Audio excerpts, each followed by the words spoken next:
Surat pertama Korintus, pasal 1. Saudara-saudara jemaat Allah di Korintus, saudara sudah dipanggil oleh Allah untuk menjadi umat-Nya karena saudara milik Kristus Yesus. Bersama-sama semua orang di mana saja yang menyembah Tuhan kita Yesus Kristus, yaitu Tuhan mereka dan Tuhan kita juga. Saya, Paulus, dan saudara kita Sostenes, mengharap semoga Allah Bapa kita dan Tuhan Yesus Kristus memberi berkat dan sejahtera kepadamu. Saya menulis surat ini sebagai Rasul Kristus Yesus yang diangkat oleh Allah sendiri dan atas kehendak-Nya juga. Saya selalu berterima kasih kepada Allah mengenai kalian, sebab kalian sudah menerima rahmat dari Allah melalui Kristus Yesus. Karena kalian sudah menjadi milik Kristus, maka hidupmu kaya dalam segala hal. Pengetahuanmu tentang segala sesuatu sangat dalam, dan kalian pandai mengajar pengetahuan itu. Itu menunjukkan bahwa berita tentang Kristus sudah begitu meresap ke dalam hatimu, sehingga kalian tidak kekurangan satu berkat pun, sementara kalian menunggu Tuhan kita Yesus Kristus datang dan dilihat oleh semua orang. Kristus sendiri akan menjamin kalian sampai pada akhirnya, supaya pada waktu Ia datang kembali, kalian didapati tanpa celah. Allah dapat dipercayai sepenuhnya, Ialah Allah yang sudah memanggil kalian untuk menjadi satu dengan anak-Nya, yaitu Yesus Kristus, Tuhan kita.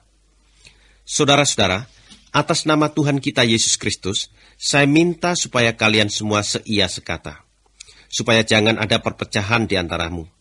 Hendaklah kalian bersatu, sehati dan sepikir. Sebab orang-orang dari keluarga Klu melaporkan kepada saya bahwa ada pertengkaran di antaramu.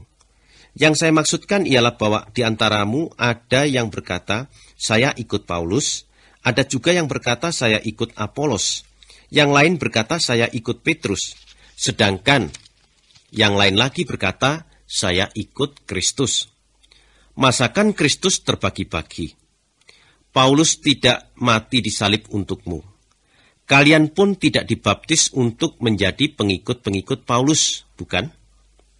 Syukurlah saya tidak membaptis seorang pun dari antaramu selain Krispus dan Gaius.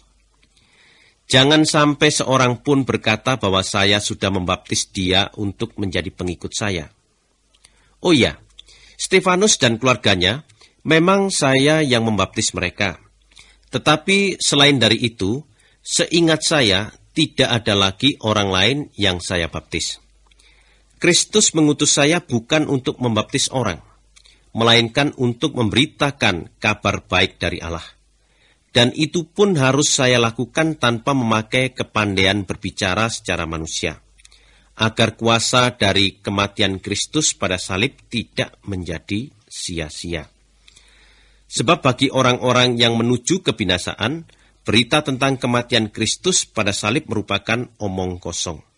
Tetapi bagi kita yang diselamatkan oleh Allah, berita itu merupakan caranya Allah menunjukkan kuasa-Nya.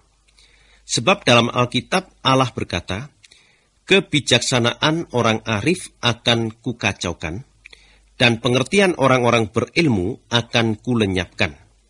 Nah, apa gunanya orang-orang arif itu?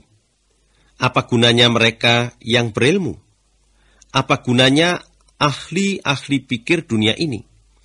Allah sudah menunjukkan bahwa kebijaksanaan dunia ini adalah omong kosong belaka. Karena bagaimanapun pandainya manusia, ia tidak dapat mengenal Allah melalui kepandaiannya sendiri. Tetapi justru karena Allah bijaksana, maka ia berkenan menyelamatkan orang-orang yang percaya kepadanya melalui berita yang kami wartakan yang dianggap omong kosong oleh dunia. Orang Yahudi menuntut keajaiban sebagai bukti, dan orang Yunani mementingkan kebijaksanaan dunia ini. Tetapi kita ini hanya memberitakan Kristus yang mati di salib. Berita itu menyinggung perasaan orang Yahudi, dan dianggap omong kosong oleh orang-orang bukan Yahudi. Dan orang bukan Yahudi menganggap itu suatu kebodohan. Tetapi bagi orang-orang yang sudah dipanggil oleh Allah, baik orang Yahudi maupun orang bukan Yahudi, berita itu merupakan caranya Allah menunjukkan kuasa dan kebijaksanaannya. Sebab yang nampaknya bodoh pada Allah adalah lebih bijaksana daripada kebijaksanaan manusia, dan yang nampaknya lemah pada Allah adalah lebih kuat daripada kekuatan manusia. Saudara-saudara, coba ingat bagaimana keadaanmu pada waktu Allah memanggil kalian. Cuma sedikit saja dari antaramu yang bijaksana atau berkuasa atau berkedudukan tinggi menurut pandangan manusia. Sebab memang Allah sengaja memilih yang dianggap bodoh oleh dunia ini supaya orang-orang pandai menjadi malu. Dan Allah memilih juga yang dianggap lemah oleh dunia ini supaya orang-orang yang gagah perkasa menjadi malu. Allah memilih yang dianggap rendah, hina, dan malah yang dianggap tidak berarti oleh dunia ini, supaya Allah menghancurkan yang dianggap penting oleh dunia. Dengan demikian, tidak seorang pun dapat menyombongkan diri di hadapan Allah. Allah sendirilah yang membuat sehingga saudara bersatu dengan Kristus Yesus. Melalui Kristus kita dijadikan bijaksana, dan melalui Dia juga Allah membuat kita berbaik kembali dengan dirinya, menjadikan kita umatnya yang khusus, dan membebaskan kita. Jadi seperti yang tertulis dalam Alkitab, orang yang mau berbangga-bangga harus berbangga atas apa yang dilakukan Tuhan. Pasal 2. Saudara-saudara, pada waktu saya datang kepadamu dan memberitakan kepadamu tentang rencana Allah yang belum diketahui oleh dunia, saya tidak memakai kebijaksanaan dunia ini atau berbicara dengan kata yang muluk-muluk. Sebab saya sudah bertekad bahwa selama saya ada bersama kalian, saya tidak akan mengemukakan apa-apa selain mengenai Yesus Kristus. Khususnya bahwa Ia sudah mati di salib. Ketika saya berada dengan kalian, saya lemah dan gemetar ketakutan. Berita yang saya sampaikan kepadamu tidak saya sampaikan dengan kata-kata yang memikat menurut kebijaksanaan manusia. Saya menyampaikan itu dengan cara yang membuktikan bahwa Roh Allah berkuasa. Saya berbuat begitu supaya kepercayaanmu kepada Kristus tidak berdasarkan kebijaksanaan manusia, melainkan berdasarkan kuasa Allah. Walaupun begitu, di antara orang-orang yang kehidupan rohaninya sudah matang, saya memang berbicara mengenai kebijaksanaan. Tetapi kebijaksanaan ini bukanlah kebijaksanaan dunia atau kebijaksanaan penguasa-penguasa zaman ini yang kekuasaannya akan lenyap. Kebijaksanaan yang saya kemukakan itu ialah kebijaksanaan dari Allah. Kebijaksanaan itu tidak diketahui oleh dunia, tetapi Allah sudah menyediakannya untuk kebahagiaan kita sebelum dunia ini dijadikan. Tidak seorang pun dari penguasa-penguasa zaman ini yang tahu tentang kebijaksanaan itu. Sebab, seandainya mereka sudah mengetahuinya, tentu mereka tidak akan menyalibkan Tuhan yang mulia itu.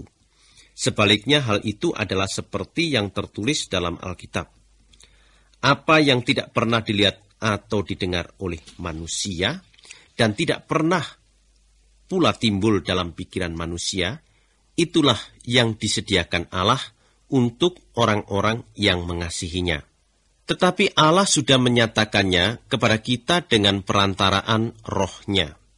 Roh Allah itu menyelidiki segala sesuatu, sampai kepada rencana-rencana Allah yang paling tersembunyi sekalipun. Sebab yang mengetahui isi hati seseorang adalah roh orang itu sendiri, bukan? Begitu juga mengenai Allah. Yang mengetahui isi hati Allah hanyalah roh Allah sendiri. Dan kita tidak diberi roh dunia ini, melainkan roh yang dari Allah. Supaya kita mengetahui semua yang telah dianugerahkan Allah kepada kita. Sebab itu, bila kami menjelaskan hal-hal mengenai Allah kepada orang-orang yang mempunyai roh Allah, kami tidak mengemukakannya menurut kebijaksanaan manusia, melainkan menurut ajaran roh Allah. Orang yang tidak mempunyai roh Allah tidak dapat menerima apa yang dinyatakan oleh roh itu. Sebab bagi orang itu, hal-hal tersebut seperti suatu kebodohan saja. Orang itu tidak dapat mengertinya, sebab hal-hal itu hanya dapat dinilai secara rohani. Orang yang mempunyai roh Allah dapat menilai segala sesuatu, tetapi tidak seorang pun berhak menilai dia. Dalam Alkitab tertulis, siapakah yang tahu pikiran Tuhan, dan siapakah dapat menasihatinya? Kitalah yang mempunyai pikiran yang sama dengan Kristus. Pasal 3. Saudara-saudara, sebenarnya saya tidak dapat berbicara dengan saudara seperti dengan orang yang mempunyai roh Allah. Saya hanya dapat berbicara denganmu seperti dengan orang yang masih hidup menurut keinginan duniawi. Seperti dengan orang yang masih bayi dalam kepercayaannya kepada Kristus. Dahulu saya hanya dapat memberikan kepadamu makanan bayi, bukan makanan orang dewasa. Sebab kalian belum cukup kuat untuk itu. Tetapi sekarang pun kalian masih belum kuat untuk itu. Karena kalian masih hidup menurut tabiatmu secara manusia. Sebab kalau kalian masih iri hati dan berkelahi satu sama lain, bukankah itu menunjukkan bahwa kalian masih hidup menurut tabiat manusia? Seperti orang-orang yang tidak mengenal Allah. Kalau ada yang berkata, kami ikut Paulus, dan yang lain berkata, saya ikut Apolos, bukankah itu menunjukkan bahwa saudara berkelakuan seperti orang-orang dunia? Sebenarnya siapakah Apolos itu? Dan siapakah Paulus? Kami hanya pelayan-pelayan Allah yang sudah membimbing kalian untuk percaya kepada Kristus. Kami hanya menjalankan pekerjaan yang ditugaskan Tuhan kepada kami masing-masing. Saya menanam dan Apolos menyiram. Tetapi Allah sendirilah yang membuat tanamannya tumbuh. Jadi yang penting adalah Allah. Sebab dialah yang menumbuhkan. Yang menanam dan yang menyiram tidak penting.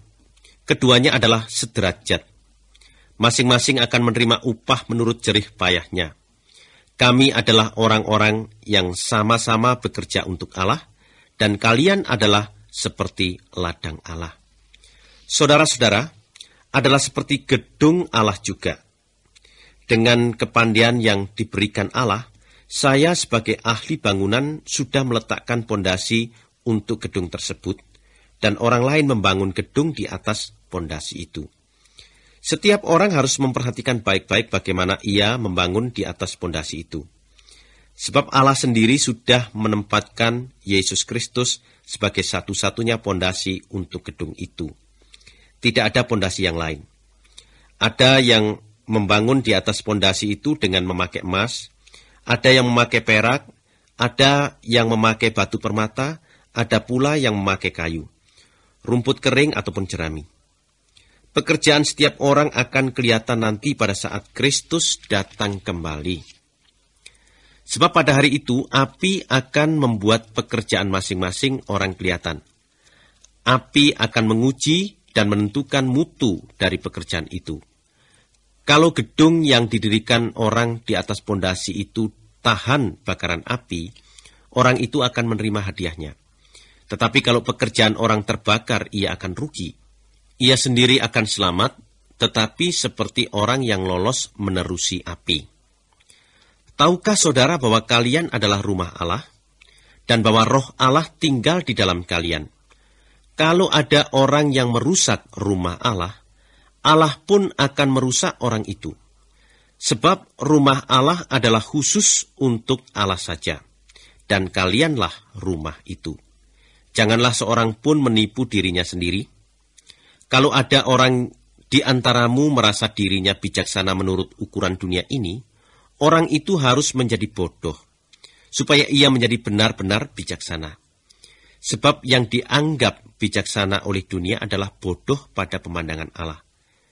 Dalam Alkitab tertulis, Allah menjebak orang-orang bijaksana dalam kecerdikan mereka sendiri. Ada tertulis begini juga, Tuhan tahu bahwa pikiran orang-orang bijaksana adalah pikiran yang tidak berguna. Karena itu, janganlah seorang pun menyanjung-nyanjung manusia, sebab segala-galanya sudah diberikan menjadi milikmu. Paulus, Apolos, Petrus, dunia ini, kehidupan dan kematian, zaman ini ataupun zaman yang akan datang, segala-galanya adalah kepunyaanmu. Dan kalian adalah kepunyaan Kristus, dan Kristus kepunyaan Allah. Pasal 4. Anggaplah kami pelayan-pelayan Kristus yang bertanggung jawab memberitakan rencana-rencana Allah yang belum diketahui dunia. Yang pertama-tama dituntut dari pelayanan yang demikian adalah bahwa ia setia kepada tuannya. Bagi saya, tidak menjadi soal apa yang kalian atau siapapun juga pikirkan tentang diri saya. Malah apa yang saya sendiri pikirkan mengenai diri saya sendiri pun tidak menjadi soal. Saya tidak bersalah dalam hal apapun juga. Tetapi itu bukan bukti bahwa saya memang tidak bersalah. Tuhan sendirilah yang menentukan saya bersalah atau tidak. Sebab itu, karena belum waktunya, janganlah kalian cepat-cepat menentukan bahwa seseorang bersalah atau tidak. Tunggulah sampai Tuhan datang nanti. Ialah yang akan membuka semua rahasia-rahasia yang tersembunyi dalam kegelapan.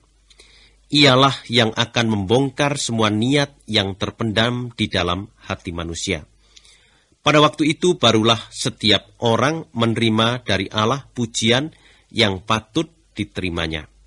Saudara-saudara, untuk kepentinganmu, saya sudah mengenakan semuanya itu kepada Apolos dan kepada diri saya sendiri. Maksudnya, supaya dari contoh kami itu kalian dapat belajar apa artinya ungkapan, berpeganglah pada peraturan yang ada. Dengan demikian tidak seorang pun dari kalian dapat membangga-banggakan seseorang, lalu menghina yang lain. Siapakah yang menjadikan saudara lebih dari orang lain? Bukankah segala sesuatu saudara terima dari Allah? Jadi, mengapa mau menyombongkan diri? Seolah-olah apa yang ada pada saudara itu bukan sesuatu yang diberi. Memang kalian tidak memerlukan apa-apa lagi. Kalian sudah kaya. Kalian sudah menjadi raja. Dan kami tidak. Alangkah baiknya kalau kalian betul-betul sudah menjadi raja, supaya kami dapat memerintah bersamamu.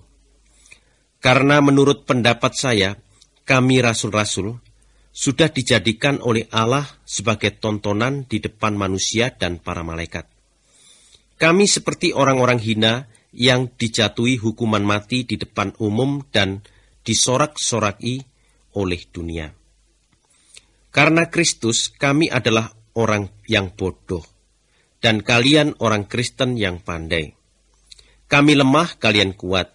Kami dicela, dan kalian disanjung-sanjung. Sampai saat ini kami mengalami kelaparan dan kehausan. Pakaian kami tinggal yang di badan saja. Orang menyiksa kami. Kami tidak punya tempat untuk menetap. Kami membanting tulang untuk mencari nafkah. Apabila kami dikutuk, kami membalas dengan berkat. Kalau kami dianiaya, kami sabar. Kalau orang memburuk-burukkan kami membalas dengan kata-kata yang manis. Kami tidak lebih dari sampah dunia ini. Sampai saat ini kami masih dianggap seperti kotoran bumi. Saya menulis ini kepadamu bukanlah untuk membuat kalian menjadi malu, tetapi untuk menasihati kalian seperti anak-anak saya sendiri. Sebab sayalah yang menjadi bapak kalian. Walaupun mungkin sebagai orang Kristen, kalian sudah punya 10.000 guru. Di dalam hidupmu sebagai orang-orang yang bersatu dengan Kristus, saya yang menjadi bapak kepadamu. Karena saya yang membawa kabar baik tentang Kristus kepadamu. Sebab itu saya minta dengan sangat supaya kalian mengikuti contoh saya. Untuk itu saya sudah mengutus Timotius kepadamu. Sebagai pengikut Kristus, ia sama seperti anak saya sendiri yang saya kasihi. Ia anak yang dapat dipercayai. Nanti ia akan mengingatkan kalian mengenai cara hidup yang saya ikuti sesudah percaya kepada Kristus, yaitu cara hidup yang saya ajarkan di setiap jemaat dimanapun juga. Beberapa orang dari antaramu sudah menjadi sombong. Sebab mereka menyangka saya tidak akan datang padamu. Tetapi kalau Tuhan mengizinkan saya akan datang juga kepadamu tidak lama lagi. Nanti pada waktu itu saya akan melihat juga apa yang dapat dilakukan oleh orang-orang yang sombong itu. Bukan hanya perkataan mereka saja.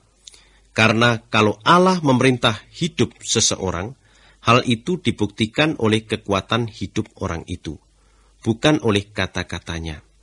Jadi pilih saja apa yang kalian lebih sukai. Apakah kalian mau saya datang untuk mengajar kalian dengan keras, atau saya datang mengajar dengan lemah lembut dan kasih sayang? Pasal 5. Saya sebenarnya sudah menerima laporan bahwa di antaramu ada perbuatan-perbuatan cabul yang keterlaluan. Ada dari antara saudara yang bersinah dengan ibu tirinya. Orang-orang yang tidak mengenal Tuhan pun tidak melakukan seperti itu. Meskipun begitu, saudara masih tinggi hati. Sebaliknya, saudara seharusnya sedih dan mengeluarkan dari antara saudara orang yang melakukan hal itu. Secara lahir, saya jauh dari kalian. Tetapi secara batin saya berada di tengah-tengah kalian. Jadi saya mau bertindak seolah-olah saya berada di antaramu. Atas nama Tuhan Yesus Kristus, saya nyatakan bahwa orang yang sudah melakukan perbuatan yang sebegitu kotor harus dihukum. Kalau kalian berkumpul, anggaplah bahwa saya hadir di antaramu, dan dengan kuasa Tuhan kita, Yesus. Kalian harus menyerahkan orang itu kepada iblis, supaya tubuh orang itu binasa, dan dengan demikian rohnya diselamatkan pada waktu Tuhan datang kembali. Tidak patut kalian merasa sombong. Barangkali kalian sudah mengenal peribahasa ini. Ragi yang sedikit membuat seluruh adonan mengembang. Buanglah dahulu ragi yang lama itu, yaitu ragi dosa. Supaya kalian menjadi seperti adonan yang baru, bersih dari ragi dosa yang lama. Dan saya tahu bahwa kalian memang demikian. Sebab perayaan Paskah kita sudah siap. Karena Kristus yang menjadi sebagai domba Paskah kita sudah dikorbankan. Jadi, mari kita merayakan pesta kita itu dengan roti yang tidak beragi, yaitu roti yang melambangkan kemurnian dan semua yang berkenan di hati Allah. Jangan kita merayakan pesta Paskah itu dengan roti yang mengandung ragi yang lama, yaitu ragi dosa dan kejahatan. Di dalam surat saya yang lalu, saya memberitahukan kepadamu supaya jangan bergaul dengan orang cabul. Yang saya maksudkan bukanlah orang cabul atau tamak, atau penipu atau penyembah berhala yang sama sekali tidak mengenal Allah. Bukan. Saya tidak maksudkan mereka. Sebab kalau kalian harus menjauhi mereka, maka tentunya kalian perlu keluar sama sekali dari dunia ini. Maksud saya ialah bahwa kalian jangan bergaul dengan orang yang mengaku dirinya orang Kristen, tetapi orang itu cabul atau tamak, atau penyembah berhala, atau suka memburuk-burukkan orang lain, atau pemabuk, ataupun pencuri. Duduk makan dengan orang itu pun jangan. Memang, mengadili orang-orang bukan Kristen bukanlah urusan saya. Allah sendirilah yang akan mengadili mereka. Tetapi mengenai anggota-anggota jemaatmu, bukankah kalian sendiri yang harus mengadili mereka? Dalam Alkitab tertulis, usirlah orang jahat dari antaramu. Pasal 6. Mengapa ada di antara kalian yang berani pergi kepada hakim yang tidak mengenal Allah untuk mengadukan saudara seiman, kalau ia bersengketa dengan saudaranya itu? Mengapa ia tidak minta umat Allah menyelesaikan perkara itu? Apakah kalian tidak tahu bahwa umat Allah akan mengadili dunia ini? Jadi, kalau memang kalian akan mengadili dunia ini, apakah kalian tidak sanggup menyelesaikan perkara-perkara pengadilan yang tak berarti? Apakah kalian tidak tahu bahwa kita akan mengadili malaikat-malaikat? Lebih-lebih lagi, perkara-perkara kehidupan sehari-hari. Maka kalau timbul perkara-perkara seperti itu, apakah kalian mengajukannya kepada orang-orang yang tidak punya kedudukan sama sekali dalam jemaat? Sungguh memalukan. Tentu di antaramu ada seseorang yang cukup bijaksana untuk menyelesaikan perselisihan antara saudara-saudara yang sama-sama Kristen. Tetapi sebaliknya, seorang Kristen pergi kepada orang bukan Kristen untuk mengadukan perkaranya terhadap saudaranya yang Kristen. Jangankan pergi berperkara pada orang bukan Kristen. Adanya perselisihan di antaramu pun sudah merupakan suatu kekalahan bagimu. Lebih baik kalian diperlakukan tidak adil atau dirugikan. Tetapi kalian sendiri malah yang memperlakukan orang lain dengan tidak adil. Kalian sendiri juga yang merugikan orang lain. Dan itu kalian lakukan justru terhadap saudara-saudara seiman. Tahukah kalian bahwa orang-orang yang tidak menuruti kemauan Allah tidak akan menjadi anggota umat Allah? Jangan tertipu. Orang-orang yang berbuat cabul, orang-orang yang menyembah berhala, yang berzinah, yang melakukan perbuatan yang memalukan terhadap sesama jenisnya, yang mencuri, yang serakah, yang pemabuk, yang suka memburuk-burukkan orang lain, dan yang memeras orang lain, semua orang seperti itu tidak akan menjadi anggota umat Allah. Beberapa di antaramu dahulu berkelakuan seperti itu, tetapi sekarang kalian dinyatakan bersih dari dosa. Kalian sudah menjadi milik Allah yang khusus. Kalian sudah berbaik kembali dengan Allah, karena kalian percaya kepada Tuhan Yesus Kristus dan karena kuasa roh dari Allah kita. Ada yang berkata bahwa setiap orang boleh melakukan segala sesuatu. Tetapi bagi saya, tidak semuanya berguna. Jadi meskipun saya boleh melakukan apa saja, tetapi saya tidak mau membiarkan diri saya dikuasai oleh apapun. Ada juga yang berkata bahwa makanan adalah untuk perut, dan perut disediakan untuk makanan. Tetapi kedua-duanya akan ditiadakan oleh Allah. Tubuh manusia tidak boleh dipakai untuk mengadakan hubungan yang cabul, tetapi hanya untuk melayani Tuhan. Dan Tuhan akan memelihara tubuh itu. Allah sudah menghidupkan Tuhan Yesus dari kematian, begitu juga Allah akan menghidupkan kita dengan kuasa-Nya. Saudara-saudara tahu bahwa tubuhmu adalah anggota tubuh Kristus. Jadi, apakah boleh saya mengambil satu anggota tubuh Kristus lalu menjadikannya anggota tubuh seorang pelacur? Sekali-kali tidak. Atau barangkali kalian belum tahu bahwa orang yang bercampur dengan seorang pelacur menjadi satu dengan pelacur itu. Sebab dalam Alkitab tertulis keduanya menjadi satu. Tetapi orang yang menyatukan dirinya dengan Tuhan, roh Tuhan dengan roh orang itu menjadi satu. Jauhilah perbuatan-perbuatan yang cabul. Sebab semua dosa lain yang dilakukan orang terjadi di luar tubuh orang itu. Tetapi orang yang berbuat yang cabul berarti berbuat dosa terhadap tubuhnya sendiri. Kalian harus tahu bahwa tubuhmu adalah tempat tinggal roh Allah.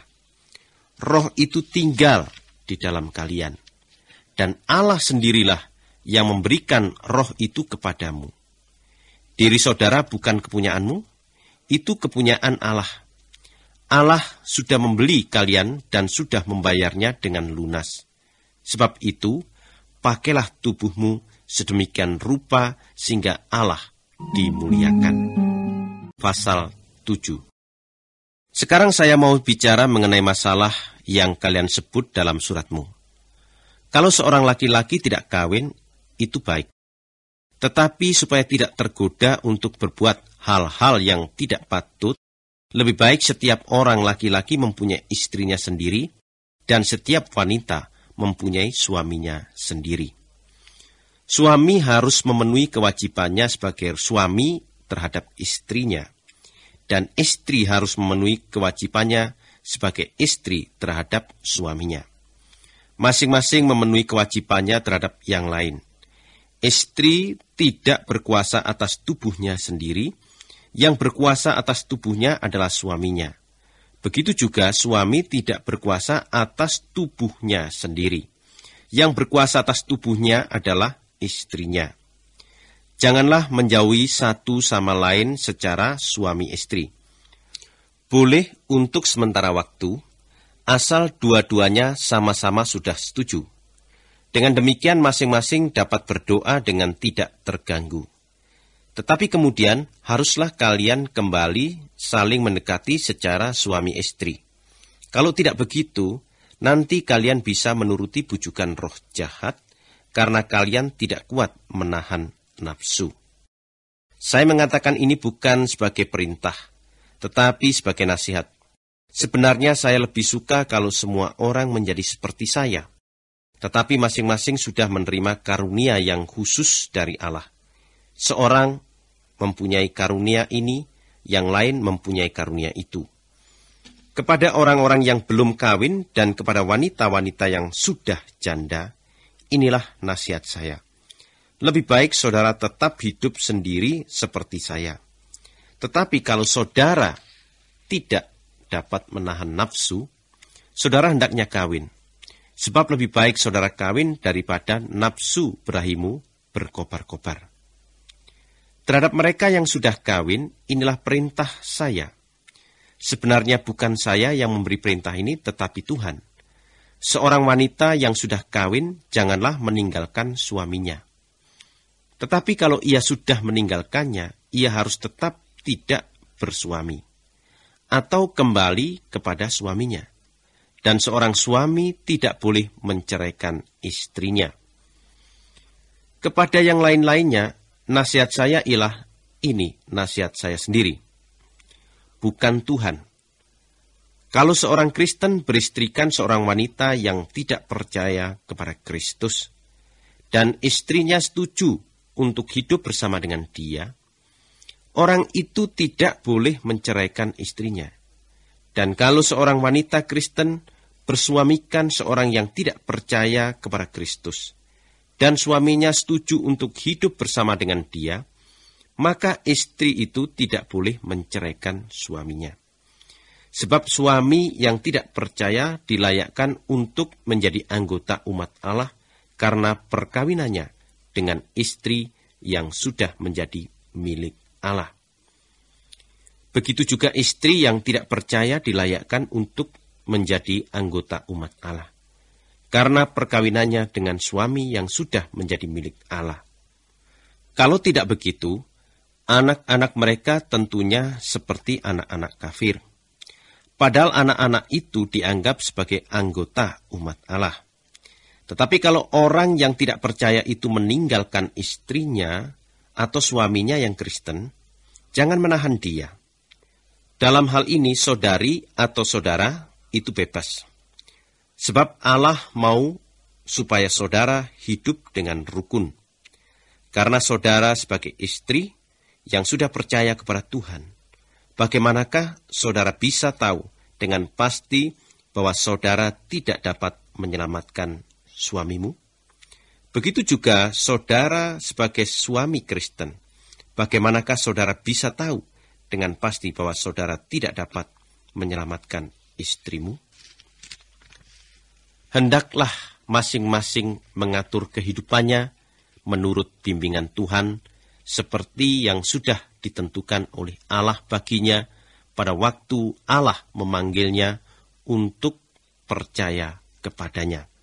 Itulah peraturan yang saya ajarkan di tiap-tiap jemaat. Umpamanya, kalau seseorang sudah disunat pada waktu ia menerima panggilan Allah, maka janganlah orang itu berusaha menghapuskan tanda-tanda sunat itu. Begitu juga, kalau seseorang belum disunat pada waktu ia menerima panggilan Allah, janganlah orang itu minta disunat. Sebab mengikuti peraturan sunat atau tidak mengikutinya, kedua-duanya sama-sama tidak berarti apa-apa. Yang penting ialah menuruti perintah-perintah Allah. Hendaklah setiap orang tetap hidup dalam keadaan seperti ketika ia menerima panggilan Allah. Kalau pada waktu saudara dipanggil, saudara adalah seorang hamba. Tidak usahlah saudara susah-susah memikirkan hal itu. Tetapi kalau nanti saudara mendapat kesempatan untuk menjadi bebas, pakailah kesempatan itu. Sebab seorang hamba yang sudah percaya kepada Tuhan adalah orang Tuhan yang bebas. Dan seorang bebas yang sudah percaya kepada Tuhan adalah hamba Kristus. Allah sudah membeli saudara dan sudah lunas membayarnya. Karena itu janganlah saudara menyerahkan diri untuk menjadi hamba manusia. Jadi saudara-saudara, bagaimanapun keadaanmu, pada waktu dipanggil, hendaklah saudara tetap hidup seperti itu bersama dengan Allah. Sekarang mengenai orang-orang yang belum kawin. Mengenai hal itu, saya tidak menerima perintah apa-apa dari Tuhan. Namun sebagai orang yang karena rahmat Tuhan patut dipercayai, saya mau memberikan nasihat saya. Mengingat segala kesusahan yang mengancam sekarang ini, saya rasa lebih baik kalau orang tetap menjalani hidup seperti keadaannya yang sekarang. Kalau saudara sudah beristri, janganlah berusaha lepas dari istri itu. Kalau saudara belum beristri, tidak usah mencari istri. Tetapi kalau saudara kawin, itu bukan dosa. Begitu juga kalau seorang gadis kawin, tidak berarti ia berdosa. Hanya mereka yang kawin itu akan menghadapi banyak kesusahan. Dan saya ingin saudara terhindar dari kesusahan-kesusahan itu. Maksud saya begini, saudara-saudara, kita tidak punya banyak waktu lagi. Mulai dari sekarang, setiap orang yang sudah beristri, hendaklah hidup seolah-olah ia tidak beristri. Orang yang menangis, hidup seolah-olah ia tidak bersedih hati. Orang yang tertawa, seolah-olah ia tidak gembira. Orang yang sudah membeli, seolah-olah ia tidak memiliki apa-apa. Dan orang yang berkecimpung dalam hal-hal dunia, hendaklah hidup seolah-olah ia tidak disibuki oleh hal-hal itu. Sebab tidak lama lagi, dunia ini dalam keadaannya yang sekarang akan lenyap. Saya ingin supaya saudara bebas dari kesusahan. Orang yang tidak beristri akan memusatkan pikirannya pada hal-hal mengenai Tuhan, karena ia ingin menyenangkan Tuhan. Tetapi orang yang sudah beristri akan banyak memikirkan hal-hal dunia ini.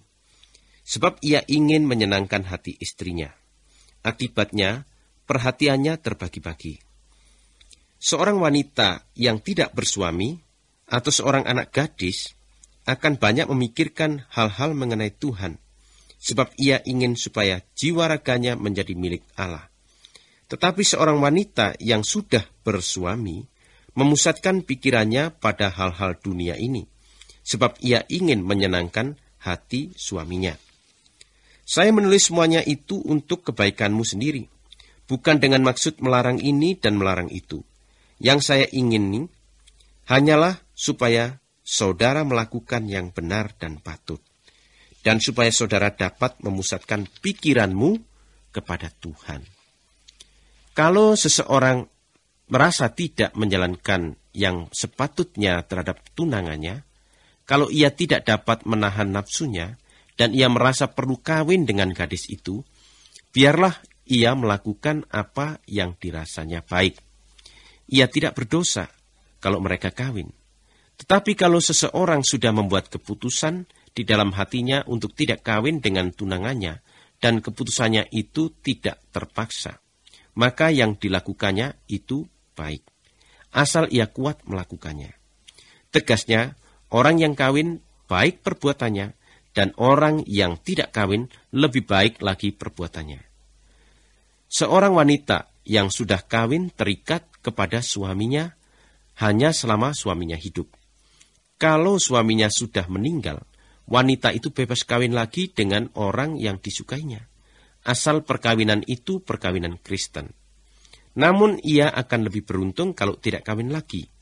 Itu pendapat saya sendiri. Tetapi saya rasa bahwa yang saya ucapkan itu adalah dengan kuasa Roh Allah. Pasal 8. Sekarang mengenai makanan yang diberikan sebagai persembahan kepada berhala. Memang benar seperti kata orang, kita semuanya sudah pandai. Tetapi kepandaian membuat orang menjadi sombong. Sedangkan kasih membangun pribadi orang.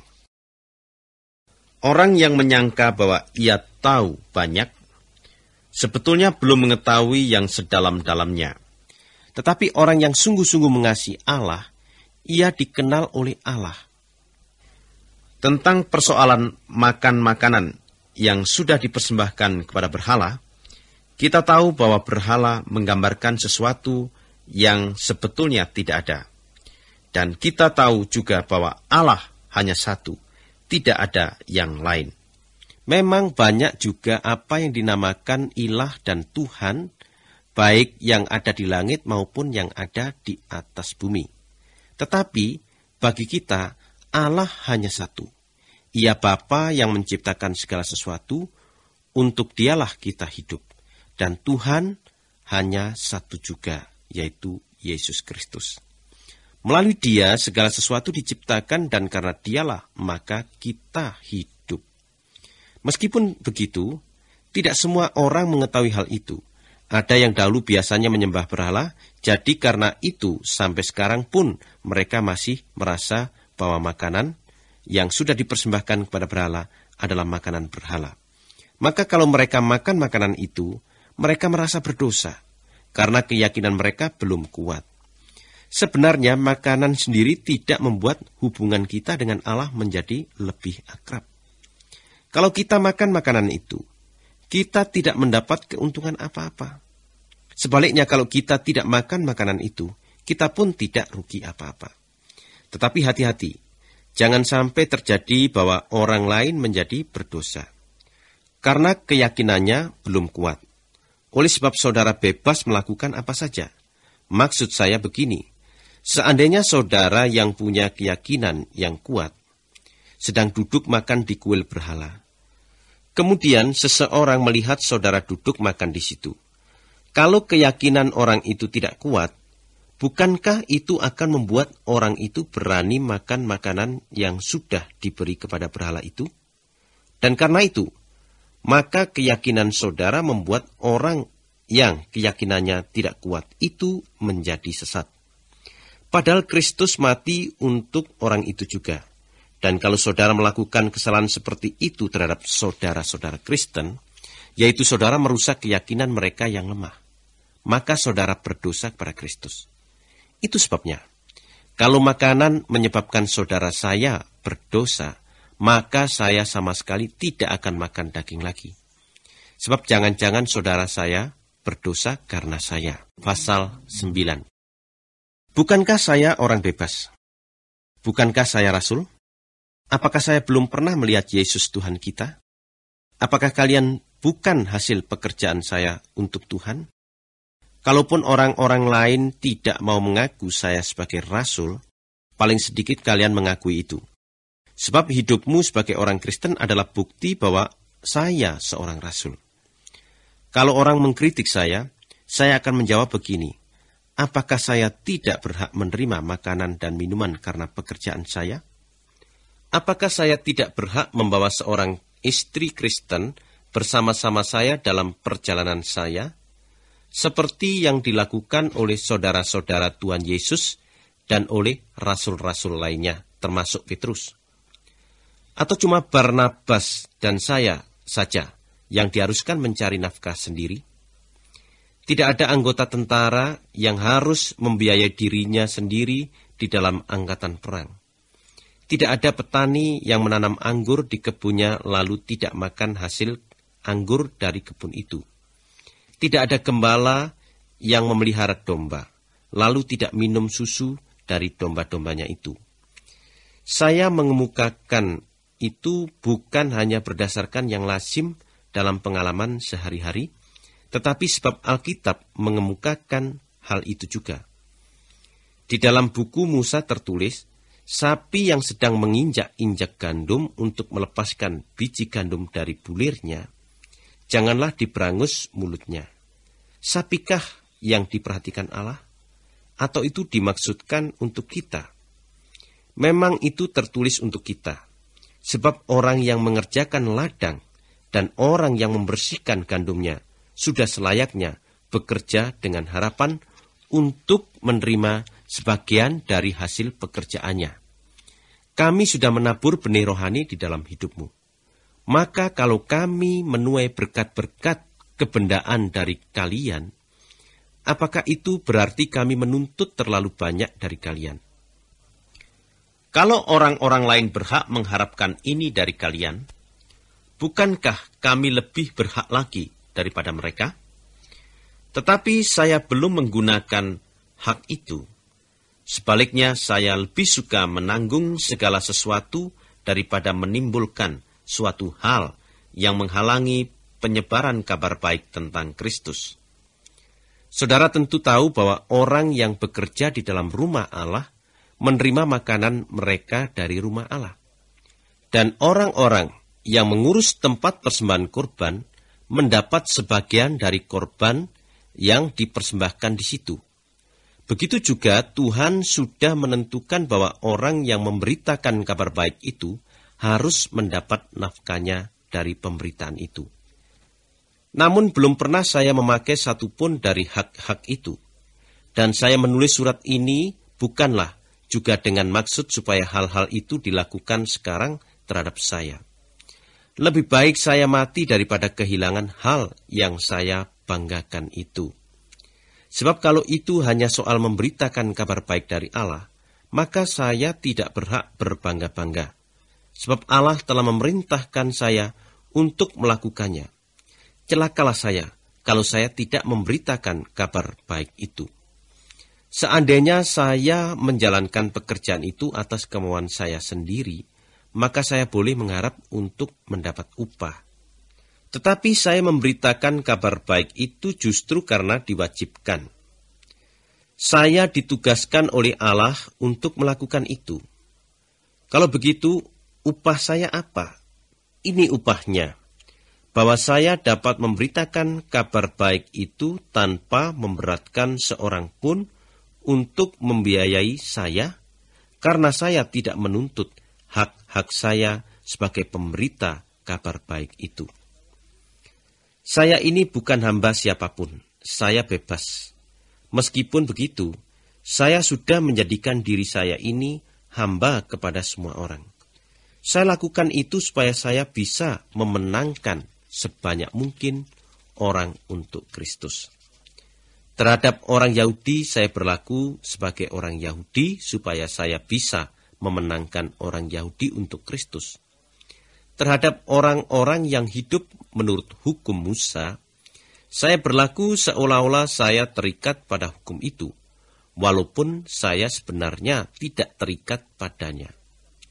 Saya lakukan itu supaya saya bisa menarik mereka menjadi pengikut Kristus. Terhadap orang bukan Yahudi, saya berlaku seperti seorang bukan Yahudi yang hidup di luar hukum Musa. Saya lakukan itu supaya saya bisa menarik mereka menjadi pengikut Kristus.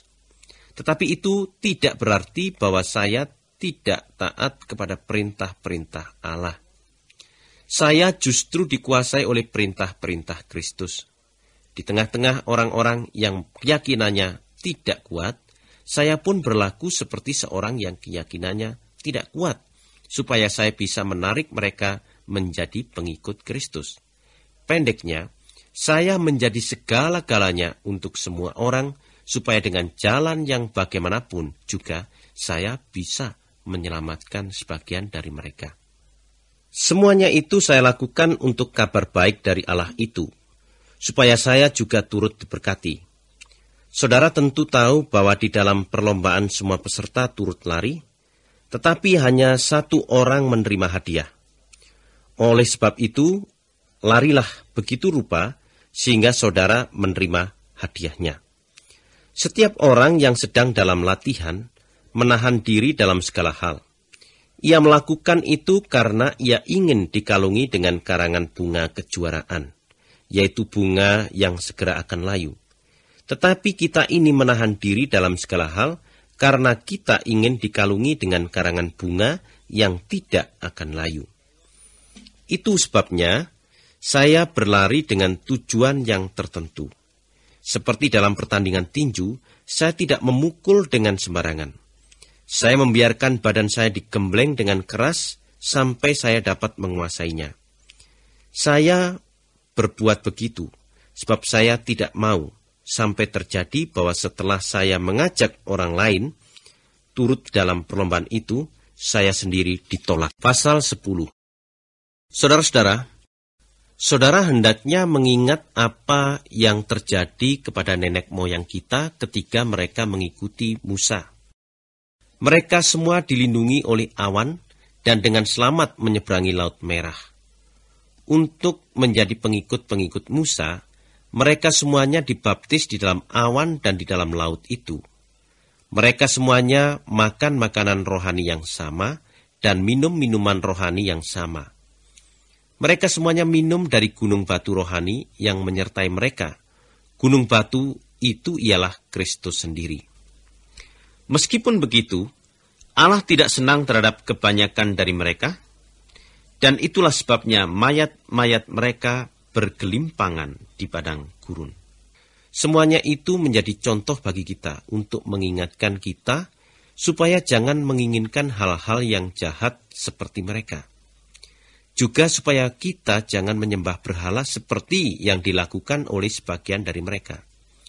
Dalam Alkitab tertulis, maka bangsa itu mulai makan minum dan menari untuk menyembah berhala.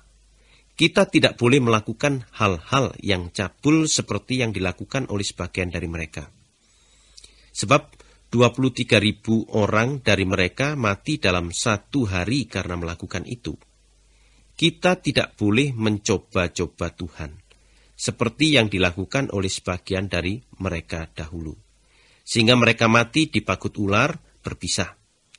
Kita tidak boleh juga menggerutu, seperti yang dilakukan oleh sebagian dari mereka dahulu, sehingga mereka dibunuh oleh malaikat kematian. Semua hal itu terjadi kepada mereka untuk menjadi contoh bagi orang-orang lain.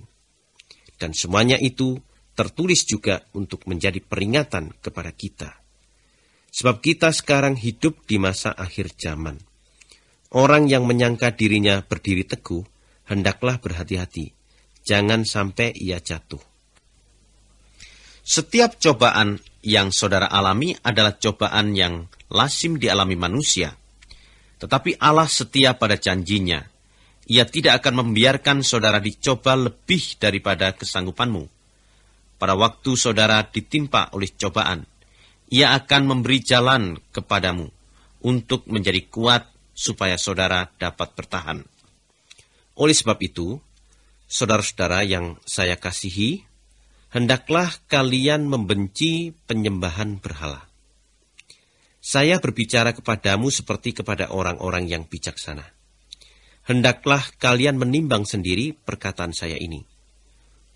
Pada waktu kita minum anggur dengan mengucap terima kasih kepada Allah, bukankah itu menunjukkan bahwa kita bersatu dengan Kristus dalam kematiannya? Dan pada waktu kita membagi-bagikan roti untuk dimakan bersama-sama, bukankah itu menunjukkan bahwa kita bersatu dalam tubuh Kristus? Oleh karena hanya ada satu roti, dan kita semua makan dari roti yang satu itu juga, maka kita yang banyak ini merupakan satu tubuh. Coba perhatikan orang-orang Yahudi. Mereka yang makan makanan yang dipersembahkan di atas tempat persembahan kurban adalah orang-orang yang bersatu dengan tempat itu. Apa maksud saya dengan itu? Berhala ataupun makanan yang dipersembahkan kepada berhala itu tidak punya arti sama sekali. Apa yang dipersembahkan di tempat kurban untuk berhala tidak dipersembahkan kepada Allah, melainkan kepada roh-roh jahat. Dan saya tidak mau kalian bersatu dengan roh jahat. Kalian tidak boleh minum dari piala anggur Tuhan dan sekaligus dari piala anggur roh jahat juga. Kalian tidak boleh makan di meja Tuhan dan di meja roh jahat juga. Ataukah kita mau membuat Tuhan iri hati? Apakah kita lebih kuat dari Tuhan? Kata orang, kita boleh berbuat apa saja yang kita mau. Benar. Tetapi tidak semua yang kita mau itu berguna. Kita boleh berbuat apa saja yang kita mau. Tetapi tidak semua yang kita mau itu membangun kehidupan kita. Janganlah seorang pun berjuang untuk kepentingan dirinya sendiri saja. Setiap orang harus berjuang untuk kepentingan orang lain. Kalian boleh makan apa saja yang dijual di pasar daging.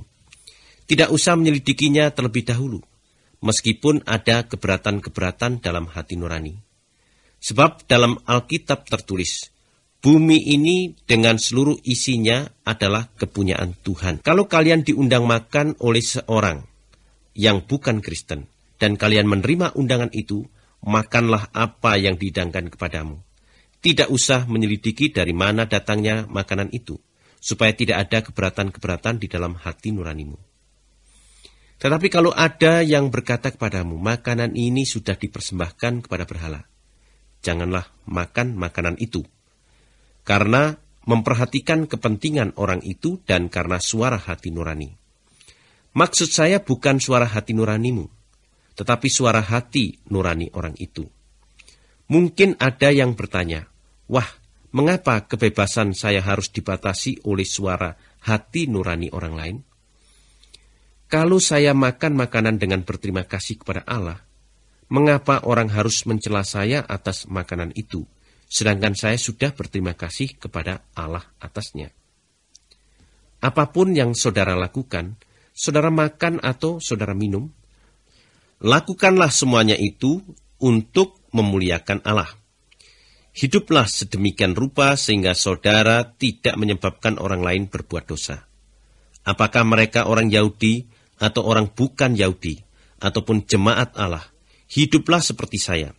Saya berusaha menyenangkan hati semua orang dalam segala sesuatu, tanpa maksud-maksud kepentingan diri sendiri. Tujuan saya adalah hanya supaya mereka semuanya dapat diselamatkan. Pasal 11. Ikutlah teladan saya, seperti saya pun mengikuti teladan Kristus. Saya memuji kalian sebab kalian selalu mengingat saya dan menuruti pelajaran yang saya berikan kepadamu. Tetapi saya ingin kalian mengetahui satu hal lagi, yaitu bahwa yang menjadi kepala atas setiap orang laki-laki adalah Kristus. Yang menjadi kepala atas istri adalah suami, dan yang menjadi kepala atas Kristus adalah Allah.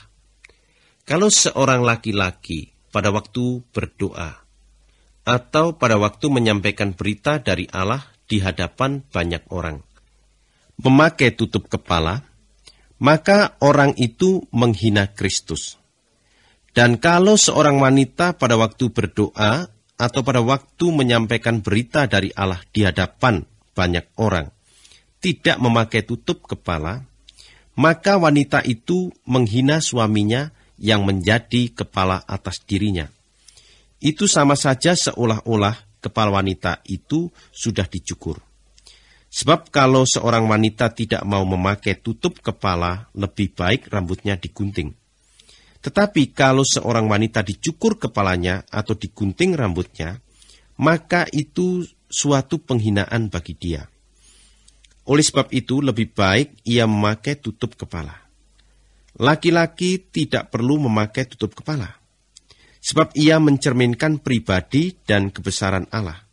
Tetapi wanita mencerminkan kebesaran laki-laki. Sebab laki-laki tidak dijadikan dari wanita, wanitalah yang dijadikan dari laki-laki. Laki-laki tidak pula dijadikan untuk kepentingan wanita, melainkan wanita dijadikan untuk kepentingan laki-laki. Sebab itu, untuk menyenangkan para malaikat, seorang wanita harus memakai tutup kepala sebagai tanda bahwa ia di bawah kekuasaan suaminya. Meskipun begitu, dalam kehidupan kita sebagai orang Kristen, wanita tidak berdiri sendiri, lepas dari laki-laki. dan laki-laki pun tidak berdiri sendiri lepas dari wanita.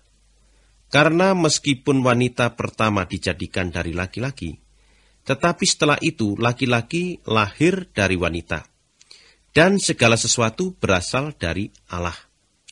Coba saudara-saudara sendiri menimbang hal ini. Apakah baik seorang wanita berdoa kepada Allah di hadapan orang banyak tanpa memakai tutup kepala? Dari pengalaman umum, kalian sudah diajar bahwa kalau laki-laki berambut panjang, itu sesuatu yang kurang patut. Tetapi bagi wanita, rambut diberikan kepadanya untuk menutupi kepalanya, dan rambut panjang adalah kebanggaannya. Nah, kalau ada yang mau bertengkar tentang masalah ini, satu-satunya yang saya dapat katakan ialah bahwa baik kita maupun jemaat-jemaat Allah lainnya, pada umumnya hanya mempunyai satu kebiasaan itu dalam jemaat. Lain daripada itu tidak ada. Mengenai yang berikut ini, saya tidak memuji kalian. Pertemuan ibadatmu bukannya menghasilkan yang baik, melainkan yang tidak baik. Pertama-tama saya mendengar bahwa di dalam pertemuan-pertemuanmu ada golongan-golongan yang saling bertentangan. Dan saya kira sedikit banyak kabar itu benar. Memang sudah sewajarnya timbul perpecahan di antaramu, supaya kelihatan nanti siapa-siapa orang Kristen yang sejati. Tetapi pada waktu kalian berkumpul, yang kalian adakan itu bukan perjamuan Tuhan. Sebab pada waktu makan, kalian masing-masing berebut mengambil makanannya sendiri, sampai ada yang tidak mendapat apa-apa, sedangkan yang lainnya menjadi mabuk. Mengapa begitu? Bukankah saudara punya rumah? Saudara bisa makan dan minum di situ. Ataukah saudara mau menghina jemaat Allah dan memalukan orang-orang miskin? Apakah yang harus saya katakan kepada kalian? Haruskah saya memuji kalian? Tidak. Sekali-kali saya tidak akan memuji kalian. Sebab yang saya ajarkan kepadamu, itu saya terima dari Tuhan sendiri. Bahwa pada malam itu ketika Yesus, Tuhan kita, dikhianati, Ia mengambil roti, dan setelah Ia mengucap terima kasih kepada Allah atas roti itu, Ia membelah-belah roti itu dengan tangannya. Lalu berkata, inilah tubuhku yang diserahkan untuk kalian.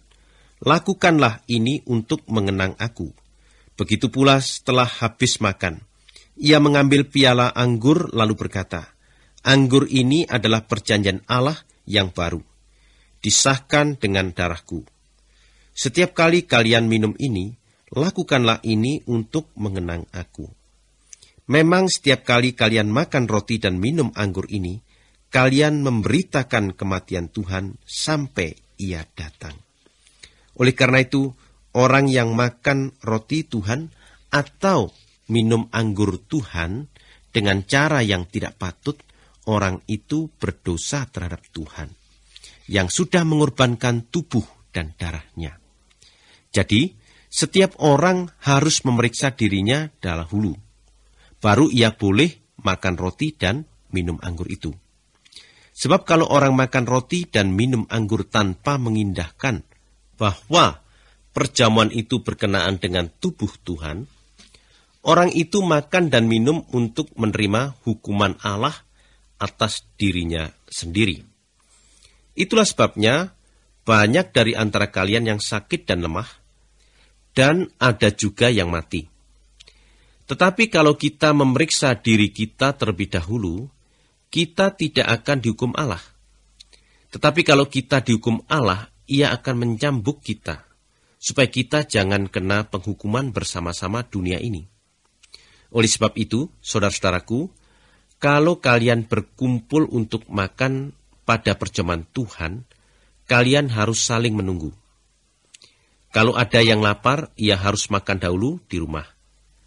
Kalau kalian mengindahkan hal ini, pertemuan-pertemuan ibadatmu tidak akan mendatangkan hukuman dari Allah atas dirimu sendiri.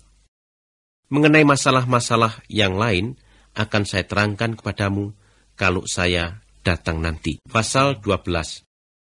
Sekarang mengenai karunia-karunia yang diberikan Roh Allah. Mengenai itu, saya mau saudara-saudara mengetahui yang sebenarnya. Ingatlah bahwa pada waktu kalian belum mengenal Tuhan, kalian terpengaruh untuk mengikuti berhala yang bisu. Kalian harus tahu bahwa orang yang dipimpin Roh Allah tidak dapat berkata, "Terkutuklah Yesus." Begitu juga, tidak seorang pun dapat mengatakan, "Yesuslah Tuhan," kalau orang itu tidak dipimpin Roh Allah. Ada bermacam-macam karunia dari Roh Allah, tetapi semuanya diberi oleh Roh yang satu. Ada bermacam-macam pekerjaan untuk melayani Tuhan, tetapi Tuhan yang dilayani itu Tuhan yang satu juga. Ada berbagai-bagai cara mengerjakan pekerjaan Tuhan, tetapi yang memberikan kekuatan untuk itu kepada setiap orang adalah Allah yang satu juga. Untuk kebaikan kita semua, Roh Allah bekerja pada setiap orang secara sendiri-sendiri. Kepada yang seorang, Roh itu memberikan kesanggupan untuk berbicara dengan wibawa. Kepada yang lain, Roh yang sama itu memberikan kesanggupan untuk menjelaskan tentang Allah. Roh yang satu itu juga memberikan kepada orang yang satu kemampuan yang luar biasa untuk percaya kepada Kristus. Sedangkan kepada yang lain, Roh itu memberikan kuasa untuk menyembuhkan orang. Kepada seorang diberikan kuasa untuk mengadakan keajaiban, dan kepada yang lain diberikan karunia untuk memberitahukan rencana-rencana Allah. Kepada yang lain lagi, Roh itu memberi kesanggupan untuk membeda-bedakan mana karunia yang dari Roh Allah dan mana yang bukan. Ada yang diberikan kesanggupan untuk berbicara dengan berbagai bahasa yang ajaib. Dan ada pula yang diberikan kesanggupan untuk menerangkan arti bahasa-bahasa itu. Semuanya itu dikerjakan oleh Roh yang satu itu juga. Masing-masing orang diberi karunia yang tersendiri menurut kemauan Roh itu sendiri. Kristus adalah seperti tubuh manusia. Tubuh itu satu, tetapi terdiri dari banyak anggota. Semua anggota itu meskipun banyak merupakan satu tubuh. Begitu juga kita semua, baik orang Yahudi maupun orang bukan Yahudi, hamba-hamba maupun orang-orang merdeka, kita semua sudah dibaptis oleh Roh yang sama itu, supaya kita dijadikan satu pada tubuh Kristus itu. Kita semua juga mengalami Roh yang satu itu sepenuhnya. Sebab tubuh itu sendiri tidak terdiri dari satu anggota saja, tetapi banyak anggotanya. Kalau kaki berkata, "Saya bukan tangan," karena itu saya bukan bagian dari tubuh. Itu tidak berarti bahwa kaki itu bukan bagian dari tubuh. Dan kalau telinga berkata, "Sebab saya bukan mata," maka saya bukanlah bagian dari tubuh. Itu juga tidak berarti bahwa telinga itu bukan bagian dari tubuh. Seandainya seluruh tubuh itu menjadi mata saja, bagaimana tubuh itu dapat mendengar? Atau kalau seluruh tubuh itu menjadi telinga saja, bagaimanakah tubuh itu mencium? Kita lihat bahwa Allah yang menempatkan anggota-anggota itu pada tubuh, masing-masing ditempatkan di tempatnya oleh Allah menurut kehendaknya. Kalau semuanya hanya satu anggota saja, manakah yang disebut tubuh? Jadi, memang ada banyak anggota, tetapi tubuh hanya satu. Oleh sebab itu, mata tidak dapat berkata kepada tangan, "Saya tidak memerlukan engkau." Atau kepala berkata kepada kaki, "Saya tidak memerlukan engkau." Sebaliknya, anggota-anggota tubuh yang dianggap lemah itu kita perlukan sekali. Dan anggota-anggota yang kita anggap tidak begitu berharga, justru adalah anggota-anggota yang kita berikan lebih banyak penghargaan. Anggota-anggota tubuh yang tidak kelihatan cantik malah lebih kita perhatikan. Anggota-anggota tubuh yang sudah kelihatan bagus tidak memerlukan perhatian kita. Allah sudah menyusun tubuh kita sebegitu rupa sehingga anggota-anggota yang kurang berharga diberikan lebih banyak penghargaan. Dengan demikian, tubuh itu tidak terbagi-bagi. Masing-masing anggota memperhatikan satu sama lain. Kalau satu anggota menderita, semua anggota lainnya menderita juga. Kalau satu anggota dipuji, semua anggota lainnya turut bergembira. Saudara semuanya bersama-sama adalah tubuh Kristus, dan kalian masing-masing pula adalah anggota dari tubuh itu. Begitu juga di dalam jemaat, Allah sudah menentukan tempat untuk berbagai-bagai orang. Mula-mula rasul-rasul, kedua, nabi-nabi, ketiga, guru-guru, lalu mereka mengadakan keajaiban-keajaiban. Kemudian mereka yang diberi karunia untuk menyembuhkan orang, atau untuk menolong orang lain, atau untuk memimpin, ataupun untuk berbicara dengan berbagai bahasa yang ajaib, mereka bukan semuanya rasul, atau nabi, ataupun guru. Tidak semuanya mempunyai kuasa untuk mengadakan keajaiban, atau untuk menyembuhkan orang, atau untuk berbicara dengan berbagai bahasa yang ajaib, atau untuk menerjemahkan bahasa-bahasa itu. Karena itu, hendaklah kalian berusaha sungguh-sungguh untuk mendapat karunia-karunia yang paling utama. Namun berikut ini saya menunjukkan kepadamu jalan yang terbaik. Pasal 13. Meskipun saya dapat berbicara dengan berbagai bahasa manusia, bahkan dengan bahasa malaikat sekalipun, tetapi saya tidak mengasihi orang lain, maka ucapan-ucapan saya itu hanya bunyi yang nyaring tanpa arti. Meskipun saya pandai menyampaikan berita dari Allah, dan mengerti semua hal yang dalam-dalam, dan tahu segala sesuatu serta sangat percaya kepada Allah sehingga dapat membuat gunung berpindah, tetapi saya tidak mengasihi orang-orang lain, maka saya tidak berarti apa-apa. Meskipun semua yang saya miliki, saya sedekahkan kepada orang miskin, dan saya menyerahkan diri saya untuk dibakar, tetapi saya tidak mengasihi orang-orang lain, maka semuanya itu tidak ada gunanya sama sekali. Orang yang mengasihi orang-orang lain, sabar dan baik hati, ia tidak meluap dengan kecemburuan, tidak membual, tidak sombong, ia tidak angkuh, tidak kasar, ia tidak memaksa orang lain untuk mengikuti kemauannya sendiri, tidak juga cepat tersinggung, dan tidak dendam. Orang yang mengasihi orang-orang lain tidak senang dengan kejahatan. Ia hanya senang dengan kebaikan. Ia tahan menghadapi segala sesuatu dan mau percaya akan yang terbaik pada setiap orang. Dalam keadaan yang bagaimanapun juga orang yang mengasihi itu tidak pernah hilang harapannya dan sabar menunggu segala sesuatu. Tidak pernah akan ada saat di mana orang tidak perlu saling mengasihi. Sekarang ini ada orang yang pandai menyampaikan berita dari Allah. Tetapi nanti ia akan berhenti menyampaikan berita itu. Sekarang ada yang pandai berbicara dalam berbagai bahasa yang ajaib.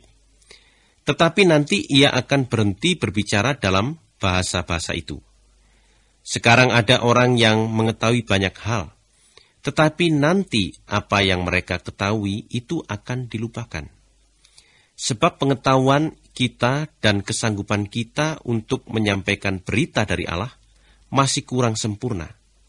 Nanti akan tiba waktunya Allah membuat semuanya sempurna.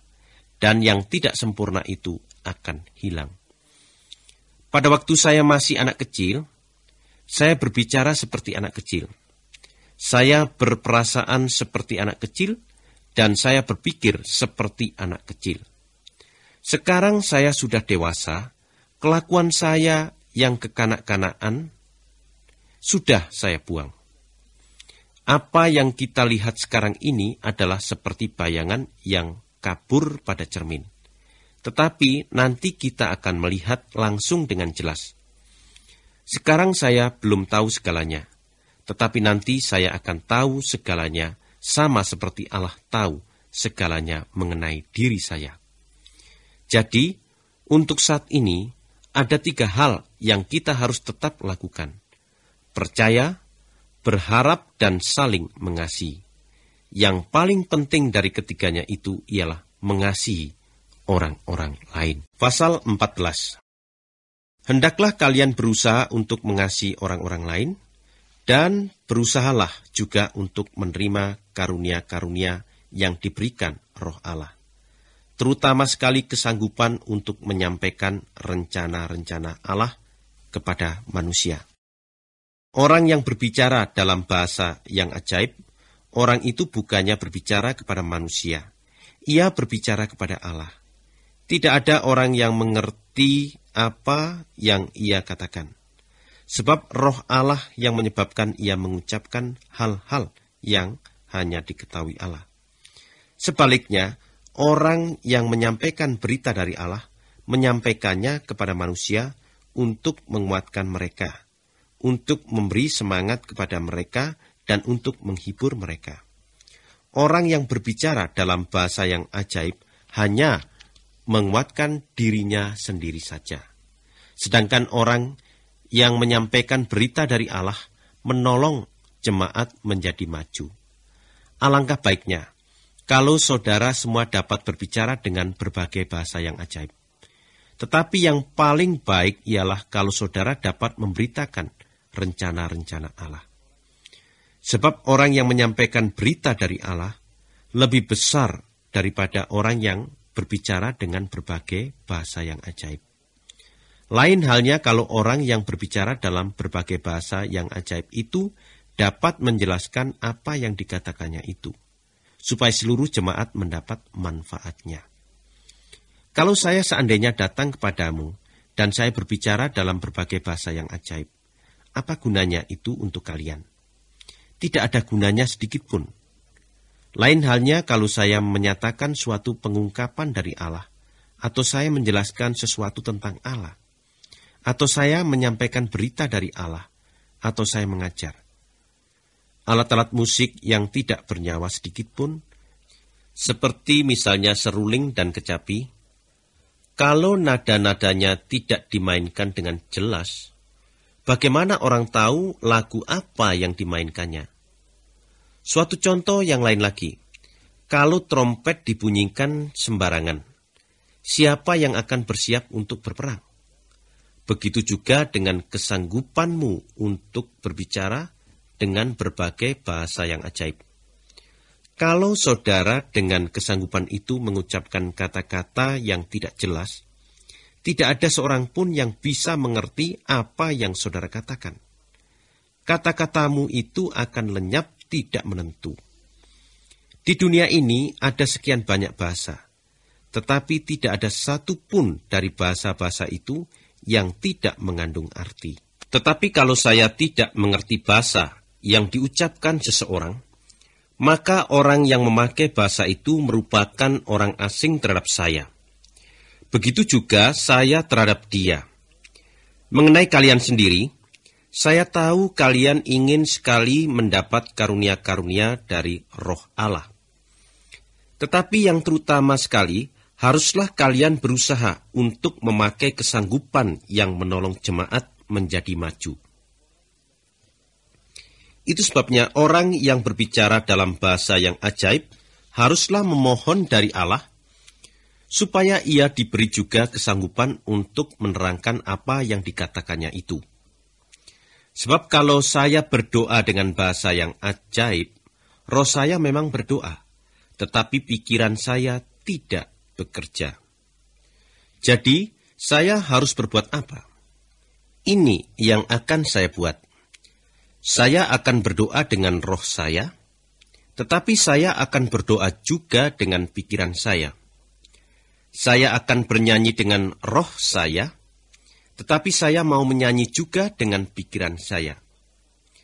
Sebab kalau saudara mengucap terima kasih kepada Allah dengan rohmu saja, dan ada orang lain yang tidak mengerti bahasa ajaib yang dari roh Allah itu, maka orang itu tidak dapat berkata, aku setuju terhadap doa syukurmu itu.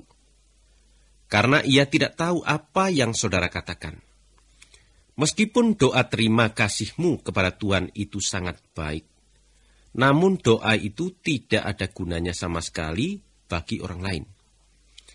Saya berterima kasih kepada Allah sebab saya sendiri dapat berbicara dalam berbagai-bagai bahasa yang ajaib, lebih daripada saudara semua.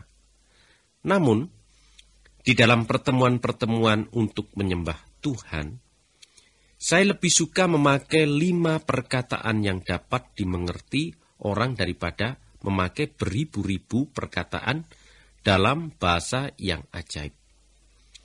Saya lebih suka begitu supaya saya dapat mengajar orang. Saudara-saudara, janganlah berpikir seperti anak-anak. Dalam hal kejahatan, hendaklah kalian tetap seperti anak kecil. Tetapi dalam pemikiran, hendaklah kalian menjadi orang yang sudah dewasa. Dalam Alkitab tertulis begini, Tuhan berkata, dengan perantaraan orang-orang yang berbicara dengan bahasa yang ganjil, aku akan berbicara kepada umat ini. Bahkan dengan perantaraan orang-orang asing, aku akan berbicara kepada umatku. Namun demikian, mereka tidak mau mendengar perkataanku. Jadi karunia untuk berbicara dengan berbagai bahasa yang ajaib adalah sebagai tanda untuk orang yang tidak percaya, bukan untuk orang yang percaya. Dan karunia untuk memberitahukan rencana Allah kepada manusia adalah tanda untuk orang yang percaya, bukan untuk orang yang tidak percaya. Karena itu, kalau seandainya di dalam pertemuan jemaat, seluruh jemaat berbicara dalam berbagai bahasa yang ajaib, lalu datang beberapa orang luar atau orang-orang yang bukan Kristen, tentu orang-orang itu akan menyangka kalian sudah gila semuanya. Tetapi kalau saudara semuanya menyampaikan berita dari Allah, lalu datang seorang yang bukan Kristen atau seorang luar, maka hal-hal yang diberitakan oleh saudara semuanya akan menunjukkan dosa-dosa orang itu dan membuat ia sadar akan dosa-dosanya. Hal-hal yang tersembunyi dalam hatinya akan dinyatakan sehingga ia akan merendahkan dirinya lalu menyembah Allah. Ia akan mengaku bahwa Allah benar-benar ada di tengah-tengah kalian. Jadi saudara-saudara, apa artinya semuanya itu?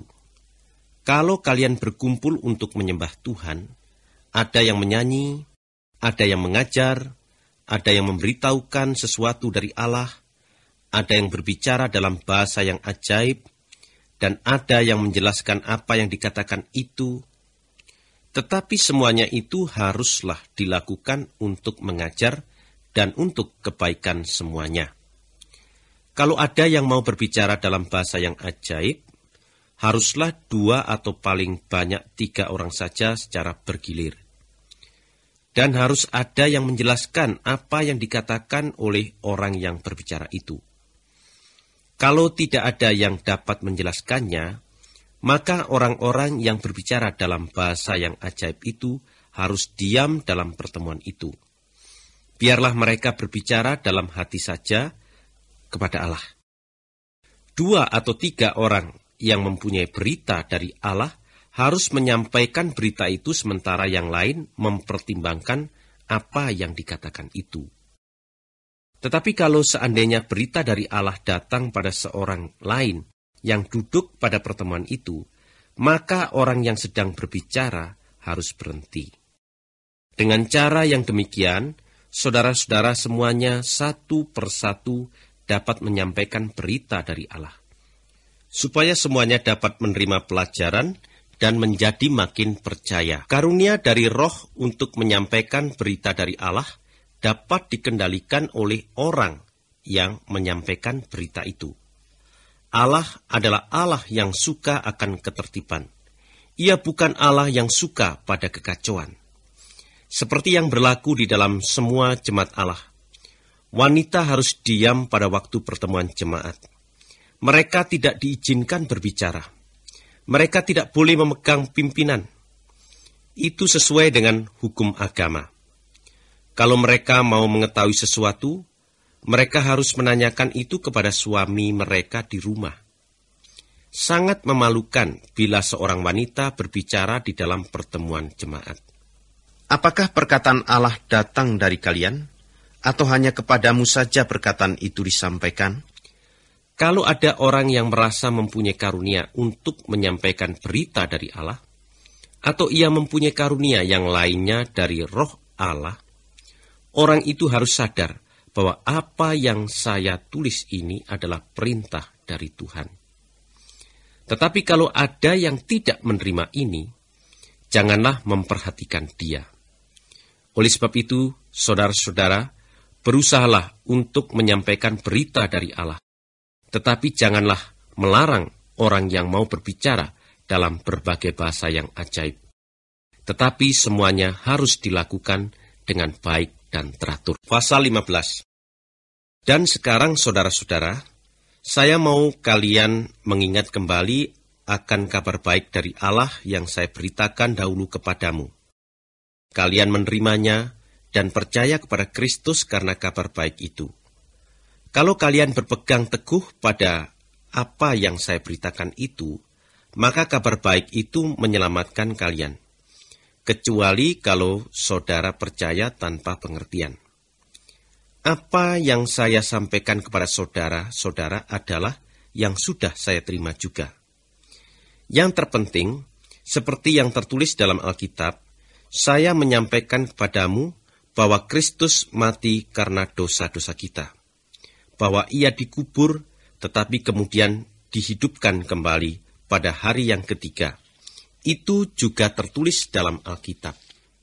Saya memberitahukan juga kepadamu bahwa Kristus yang dihidupkan kembali itu menunjukkan juga dirinya kepada Petrus, dan kemudian kepada ke-12 rasul. Setelah itu, ia menunjukkan diri pula kepada lebih dari 500 pengikutnya sekaligus. Kebanyakan dari orang-orang itu masih hidup sekarang. Hanya beberapa orang yang sudah meninggal. Sesudah itu, Kristus menunjukkan diri juga kepada Yakobus dan kemudian kepada semua rasul. Terakhir sekali, ia menunjukkan diri kepada saya juga. Saya yang seperti bayi yang lahir tidak pada waktunya. Saya adalah rasul Tuhan yang paling rendah. Saya tidak patut disebut rasul, sebab saya sudah menganiaya jemaat Allah. Tetapi karena rahmat Allah, saya menjadi seperti keadaan saya yang sekarang.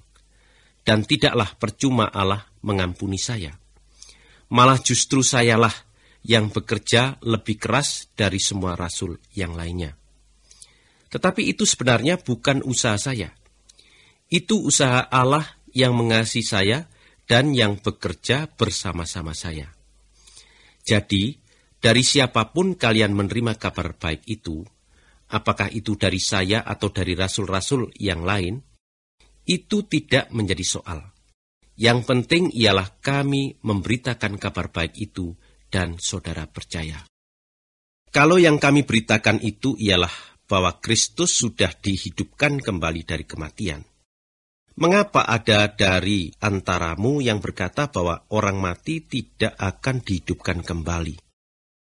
Kalau betul orang mati tidak akan dihidupkan kembali, itu berarti Kristus juga tidak dihidupkan kembali dari kematian. Dan kalau seandainya Kristus tidak dihidupkan kembali dari kematian, maka tidak ada gunanya kami memberitakan apa-apa dan tidak ada gunanya pula kalian percaya. Sebab kepercayaanmu itu tidak mempunyai dasar apa-apa. Lebih dari itu, ternyatalah bahwa kami berbohong mengenai Allah. Sebab kami memberitakan bahwa Allah sudah menghidupkan kembali Kristus dari kematian. Padahal Allah tidak menghidupkan dia kembali. Kalau memang benar orang mati tidak dihidupkan kembali. Sebab kalau orang mati tidak dihidupkan kembali, maka Kristus pun tidak dihidupkan kembali dari kematian. Dan kalau Kristus tidak dihidupkan kembali, maka kepercayaanmu hanyalah impian belaka. Itu berarti kalian masih dalam keadaan berdosa dan tidak mempunyai harapan sama sekali. Itu berarti pula bahwa orang-orang Kristen yang sudah meninggal juga tidak mempunyai harapan. Kalau pengharapan kita kepada Kristus terbatas pada hidup kita di dalam dunia ini saja, maka dari seluruh umat manusia di dalam dunia ini, kitalah yang paling malang. Tetapi nyatanya Kristus sudah dihidupkan kembali dari kematian. Inilah jaminan bahwa orang-orang yang sudah mati akan dihidupkan kembali. Sebab kematian masuk ke dalam dunia dengan perantaraan satu orang. Begitu juga hidup kembali dari kematian diberikan kepada manusia dengan perantaraan satu orang pula.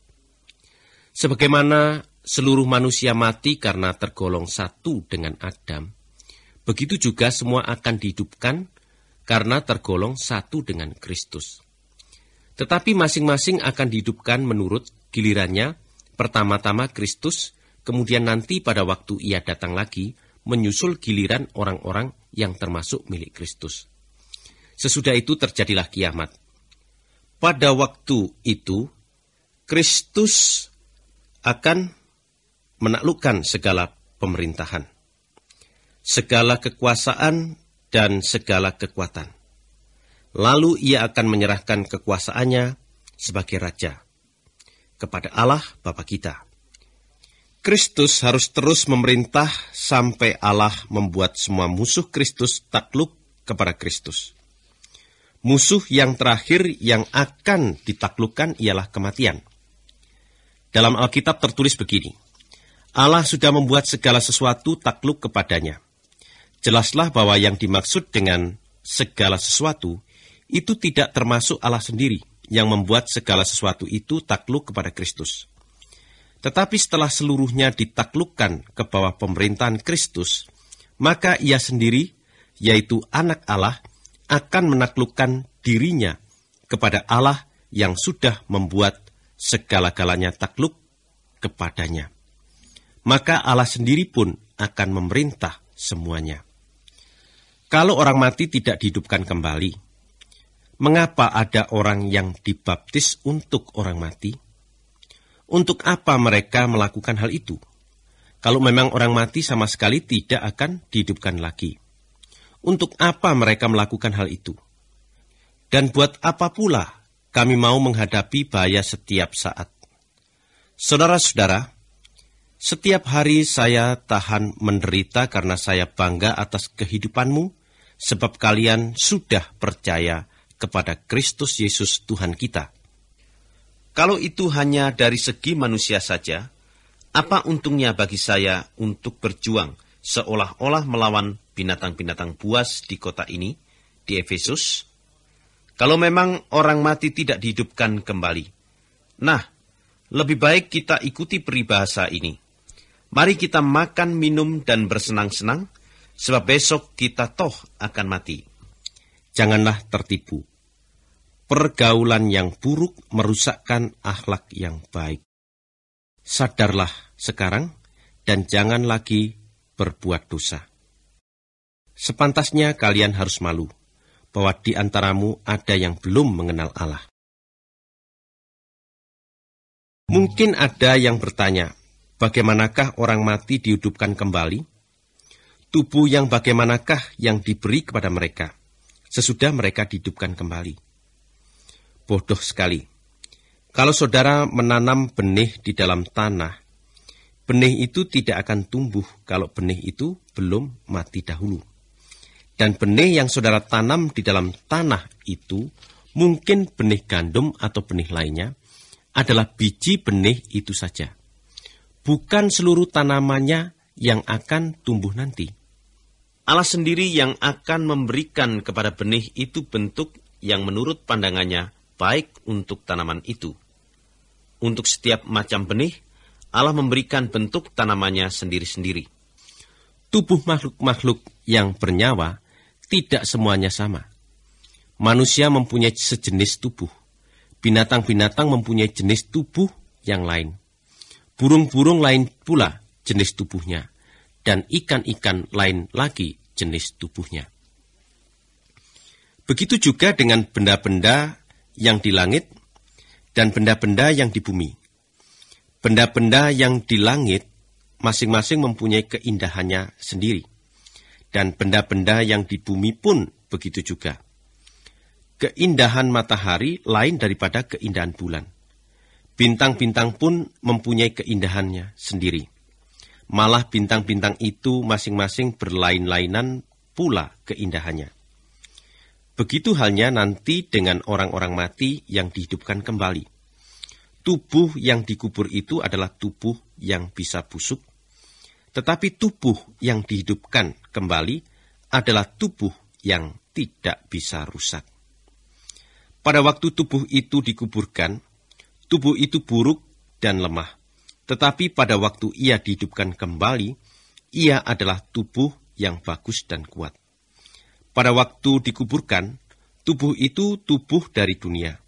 Tetapi setelah hidup kembali, maka tubuh itu tubuh yang diberi oleh Roh Allah. Ada tubuh yang dari dunia, ada juga tubuh yang dari Allah. Dalam Alkitab tertulis begini, manusia yang pertama yakni Adam, menjadi makhluk yang hidup. Tetapi Adam yang terakhir adalah roh yang memberi hidup. Yang datang terlebih dahulu adalah yang jasmani, bukan yang rohani. Yang rohani datang kemudian. Adam yang pertama dijadikan dari tanah, tetapi Adam yang kedua berasal dari surga. Orang-orang dunia ini adalah seperti Adam yang pertama, yang dijadikan dari tanah. Tetapi orang-orang surga adalah seperti Dia yang datang dari surga.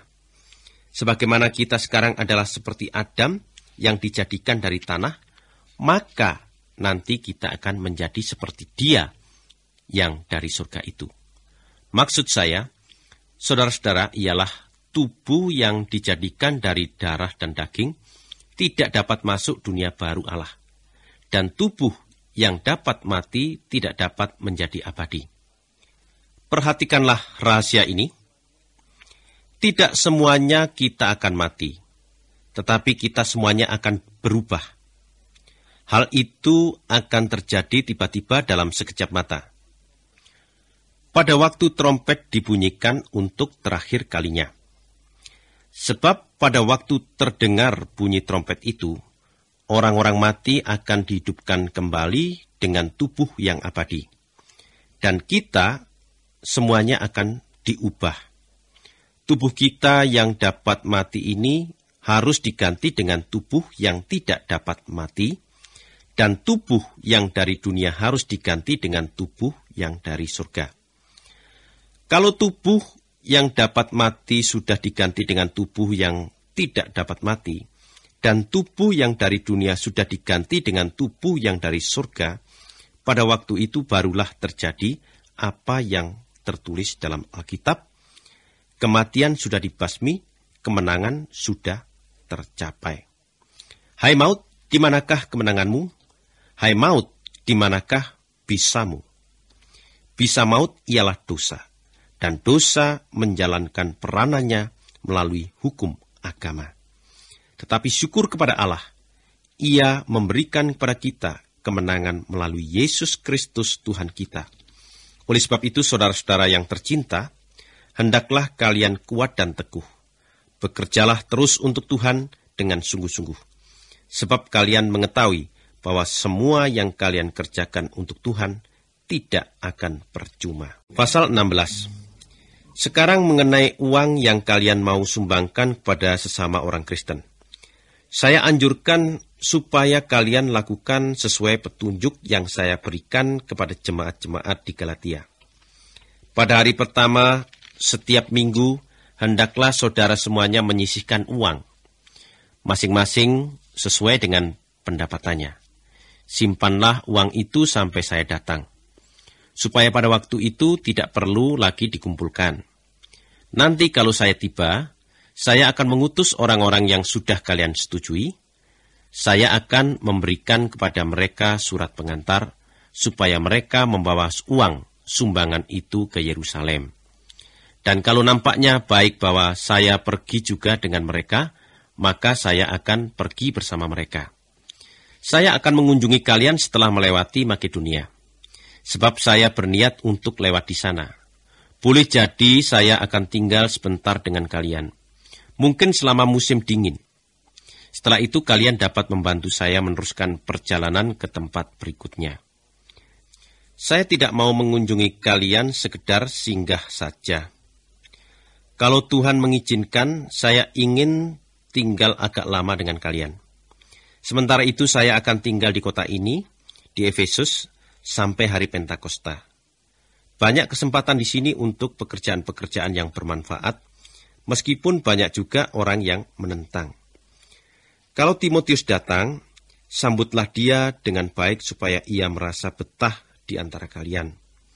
Sebab ia seperti saya juga bekerja untuk Tuhan. Jangan sampai ada yang meremehkan dia.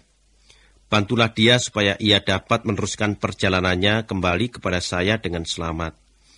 Sebab saya menunggu kedatangannya bersama dengan saudara-saudara yang lainnya. Tentang saudara kita Apolos, sudah beberapa kali saya menganjurkan dia supaya ia bersama saudara yang lainnya pergi mengunjungi kalian. Tetapi ia belum merasa yakin bahwa ia harus pergi sekarang. Namun kalau ada kesempatan nanti, tentu ia akan datang. Hendaklah kalian waspada dan teguh dalam hidupmu sebagai orang Kristen. Bertindaklah dengan berani dan jadilah kuat. Semua yang kalian lakukan, lakukanlah dengan kasih.